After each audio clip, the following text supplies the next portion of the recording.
Hello friends, नमस्कार। जय जगन्नाथ।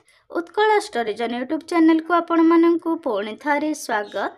आसंतु आजिर ए video रे जानिबा केतोटी रोषेई करिबार सहज उपाय। आजिर प्रथम टिप्स, चना डाली रोषेई करिबा समय रे सेथिरे किछि गुड़ एवं नड़िया कोरा मिसाइबा द्वारा चना डाली आहुरी अधिक स्वादिष्ट हेबा सहित तार बास्ना मध्य आहुरी अधिक बढ़ी जाई थाए। 2, जदि आपण अटा चकुली को अधिक स्वादिष्ट करिबा पई चाहुछन्ते ताहेले अटारे टिके अधिक पानी मिसाई सेथिरे आपण कोटा पियाज, धनिया पत्र एवं सबु प्रकारर पनीपरिबा मिसाई चकुली प्रस्तुत करी खाई परिबे। एहा बहुत टेस्ट होई थाए। नेक्स्ट, जदि आपणक घरे टमाटो अधिक अच्छे ताहले ताकू आपण ग्राइंडिंग करी आइसक्रीम ट्रे रे रखी फ्रीजर रे रखी दियंतु। जेते बेले आपण रोषेई करूछंती सेते बेले आपण आइसक्रीम ट्रे रे रखिथिबा टमाटो प्यूरी को मिसाई रोषेई करि परिबे।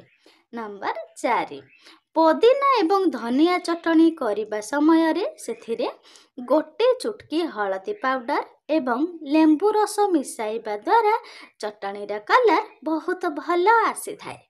नेक्स्ट, भजा एवं तरकारी रे आपण गोलमरीच एवं दालचीनी पाउडर व्यवहार करंतु। एहा स्वास्थ्य पई बहुत फायदा होई थाए एवं हजम शक्ति को मध्य बढ़ाइबारे एहा बहुत सहाय्य करि थाए।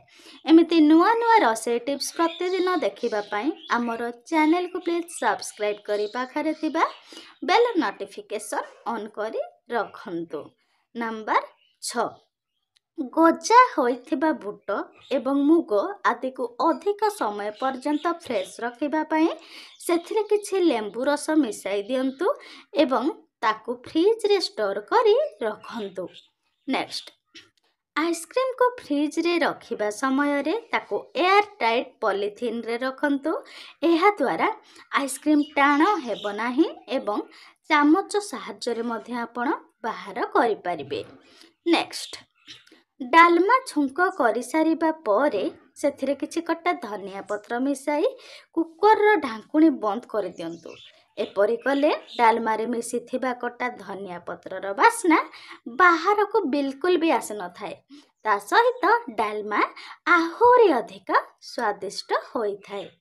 नेक्स्ट, जदि आपणकर पूरी फुलु नाही ताहले अटा चकटिबा समय रे 2 चामच सुजी एवं 4 ରୁ 5 चामच क्षीर मिसांतु। एहा द्वारा पूरी फुला फुला होई थाए। नेक्स्ट, आपण निज खाद्य रे अदा, रसुण, दालचीनी एवं गोलमरीच को मसला तैयारी करी ग्रेवी प्रस्तुत करी खांतु। एहा आम शरीरर इम्यूनिटी को बढ़ाइबारे बहुत ही सहाय्य करि थाए। शेष टिप्स, गाजर जूस, बादाम, रसुण एवं पियाज इत्यादि सेवन करिबा द्वारा पुरुष मानकर शुक्राणु बहुत संख्या रे बढ़ी थाए। भिडियोटी आपण माननको किपरि लागिला लाइक, शेयर, कमेंट एवं सब्सक्राइब करने को भूलंतु नहीं। धन्यवाद। जय जगन्नाथ।